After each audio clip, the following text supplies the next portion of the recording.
So, are you a smoker? Thought about giving up, but you're worried about the long-term effect of using e-cigarettes?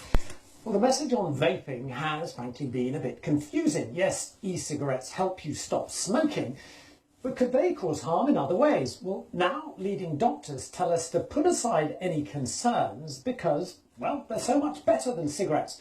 The Royal College of Physicians says smokers should be encouraged to vape. Well, here to discuss those findings is Dr. John Britton from the Royal College of Physicians, along with Sarah Jakes, who quit smoking 3 years ago and now used e-cigarettes, and Joanna Miller, who works with smokers to help them quit.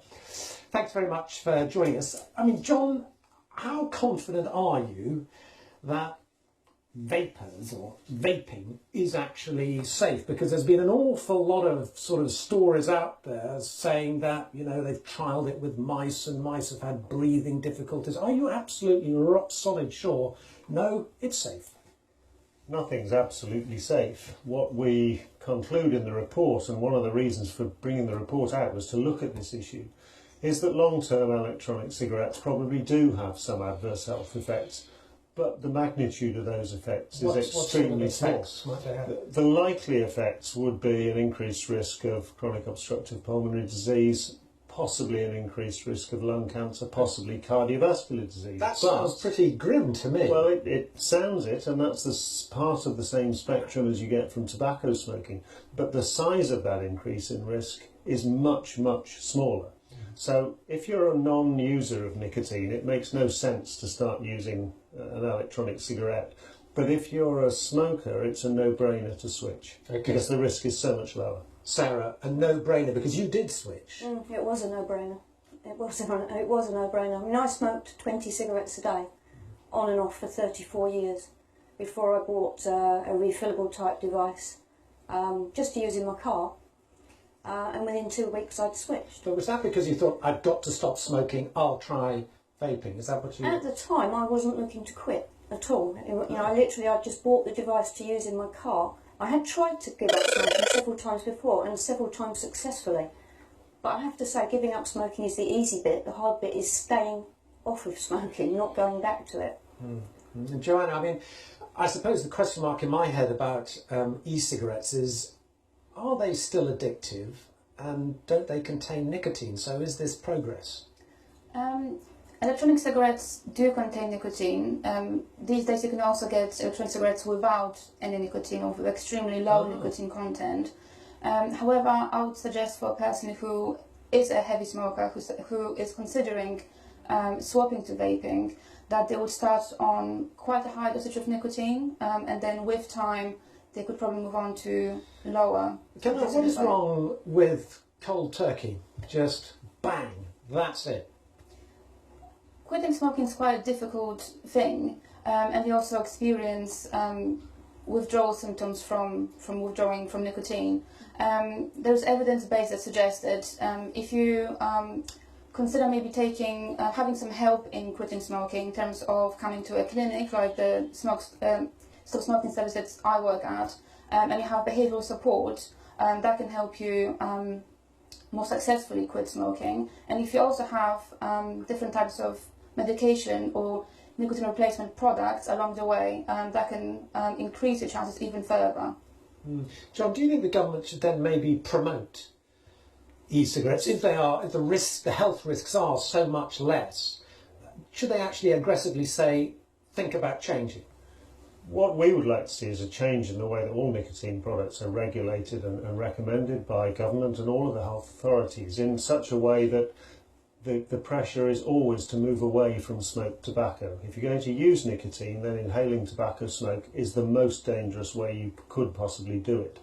So we want to encourage people to switch ideally to medicinal products and behavioural support, as Joanne has described. But if that doesn't work for them, or they don't feel ready for that, then an electronic cigarette. Do you know, I mean, how many people use e-cigarettes? Is it a tiny, tiny, tiny number of smokers, or is it actually beginning to build up now? No, at the moment there are over 2 million 2 people, million? 2 million people who are using electronic cigarettes to varying degrees. Nearly 9 million. So 2 million is an awful lot. It is an awful lot, and it would be good if the figure was a lot higher. And Sarah, do you suppose, I mean, you use the e-cigarettes now, do you suppose there will ever come a time when you just take the e-cigarette, chuck it over your shoulder and say, no, I'm stopping altogether? Or are you now addicted to e-cigarettes? Well, I was always dependent on nicotine, so obviously I'm probably still dependent on nicotine, but I think that the dependency is lower. But to answer your question, I think probably for me it wouldn't be the right thing to do to ditch my e-cigarette, because past experience of quitting tells me that then I will relapse and probably to smoking.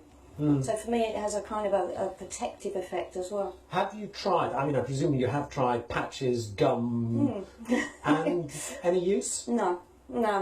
Every time I gave up with any degree of success, it was cold turkey, I have to say. And Joanne, I mean, if e-cigarettes are the way to get people off smoking, and 2 million, I'm surprised at the figure. I mean, is your sense that this is the way to crack the issue of smoking addiction and all the sort of health risks that go with it? Is this the answer? I'll be reluctant to say it's the answer. I think that every person's different, and the way that they stop smoking should be tailored to their individual needs.